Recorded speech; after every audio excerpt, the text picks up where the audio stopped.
नए वीडियो में आपका स्वागत है। दोस्तों, पीछे वाला वीडियो में मैं आप लोग को बता रहा था फ्रांसीसी क्रांति के बारे में। वीडियो को आप देखेंगे तो बहुत अच्छा समझ में आएगा। दोस्तों, पीछे वाला वीडियो में मैंने आपको लास्ट पॉइंट बताया था कि फ्रांसीसी क्रांति में समाज जो थे वो 3 वर्गों में बट गया था। कितने वर्गों में? 3 वर्गों में। पहला जो था प्रथम स्टेट इसको कहा जाता था, और दूसरा का द्वितीय स्टेट, और तीसरा को तृतीय स्टेट कहा जाता था। राजा जो कि काम करते थे, प्रथम स्टेट में जो आते थे उसको बोलते हैं हम लोग पादरी वर्ग, और द्वितीय स्टेट में जो आते थे वो कुलीन वर्ग, और तृतीय स्टेट में जो व्यक्ति सब आते थे उसको बोलते सर्वसाधारण वर्ग यानी मजदूर वर्ग। राजा के काम करता था, पादरी और कुलीन वर्गों से टैक्स नहीं लेता था, सर्वसाधारण वर्ग से टैक्स लेता था। इसलिए यहाँ की स्थिति बहुत ही खराब हो चुकी थी। हमने सामाजिक व्यवस्थाएं पढ़ा। आज के इस वीडियो में हम लोग जानेंगे कि राजनीतिक कारण क्या ऐसा कारण था कि फ्रांस में युद्ध होने की कगार पर स्थिति आ गई। इसके बारे में हम लोग चर्चा करने जा रहे हैं। पहला दोस्तों कि फ्रांस में एक युद्ध होने के कारण पहला एक वर्ड था जिसका नाम था निरंकुश राजतंत्र। यानी कि निरंकुश राजतंत्र ये था कि राजा की जो इच्छा होगी वही करेगा।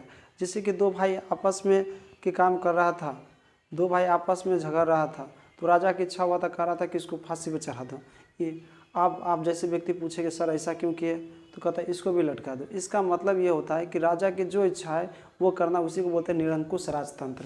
और लुई चौदहवां व्यक्ति जो थे उसने अपने एक स्टेटमेंट में लिखा था कि मैं ही राजा, मेरा हर बात कानून है, मैं कह दूं मेरा हर बात कानून हो जाएगा। और क्योंकि ये इतने फॉर्म में आ गए, क्योंकि ये 5 वर्ष की उम्र में ही राजा बन गया था। अब गांव में देखिए ना, कोई व्यक्ति मुखिया जी में खड़ा हो गया और पता चले वो कुछ नहीं जानता है, लेकिन 2 वर्ष के बाद वो फॉर्म में आ जाता है क्योंकि वो नियम कानून को समझने लगता है। ठीक उसी तरह ये भी व्यक्ति धीरे धीरे फॉर्म में आ जाता है, और वह 5 वर्ष की उम्र में जब राजा बन जाता है और धीरे धीरे फॉर्म में आ जाता है, तो इतने खतरनाक राजा बन जाते हैं जो अपने एक स्टेटमेंट में देता है कि मैं राजा हूँ, मेरा हर बात कानून है। तो ये लुई चौदहवां की कहानी थी, जो कब से कब तक राज किए थे? 1643 से 1715 तक राज के, लगभग 72 वर्षों तक ये राजतंत्र में आए। और उसके बाद जो राजगद्दी पे बैठते हैं जिसका नाम है लुई 15वां, और इसी के समय एक युद्ध होता है जिसका नाम है सप्तवर्षीय युद्ध। यह युद्ध जो होता है इंग्लैंड और फ्रांस के बीच होता है, जिसमें कि काम करता है फ्रांस की हार हो जाती है, और यह युद्ध लगभग 7 वर्षों तक चलती है, इसलिए सप्तवर्षीय युद्ध के नाम से इसे जाना जाता है।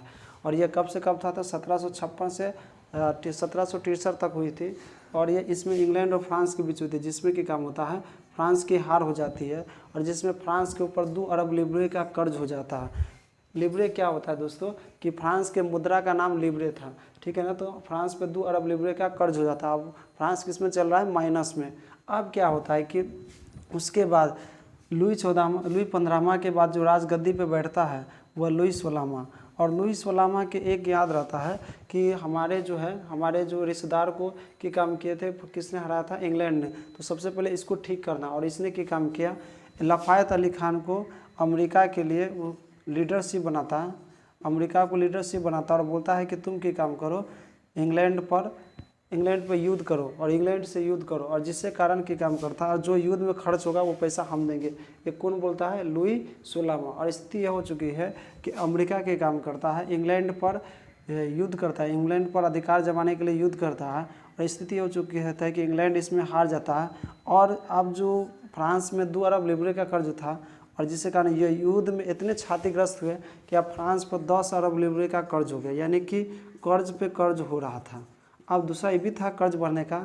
इसकी एक पत्नी थी जिसका नाम था क्या बोल रहे हैं, लुई 16वां की जो पत्नी का नाम था मेरी अतवानेंत, जो ये कहाँ के थे? ऑस्ट्रेलिया की राजकुमारी थी। इसकी 2 माह की बेटी थी, वह 2 माह की बेटी थी। अपने बेटी के देखभाल के लिए लगभग 60 नौकरों को रख दिया था, और 60 नौकरों को रखने के बाद इसने क्या काम किया, और इसने एक कह दिया था नौकरों में से कि मेरी बेटी जिसकी गोद में हो से मैं उसको सोना के सिकड़ी को गिफ्ट में कर दूंगी। अभी यह भी हो सकता है, यह भी इसमें है फ्रांस से माइनस में जाने का कर्ज, क्योंकि इस पर कर्ज होने का। अब जो कर्ज होंगे तो सरकार किस पे जाएंगे? अब बताए थे कि सरकार अगर सबसे ज़्यादा कर्ज होता था सरकार कौन वर्ग से लेते थे? सर्वसाधारण, यानी कि तृतीय स्टेट वर्ग से यह टैक्स लेते थे। आप क्या काम करेंगे? सरकार जो के काम करेंगे, सर्वसाधारण वर्ग को बुलाएंगे और बोलेंगे कि टैक्स, अभी हमारा जो देश जो माइनस में चल रहा है, और यह क्या होता है कि आगे चल के इसकी बात को हम लोग फिर चर्चा करेंगे नेक्स्ट वीडियो में। तब तक के लिए जय हिंद दोस्तों।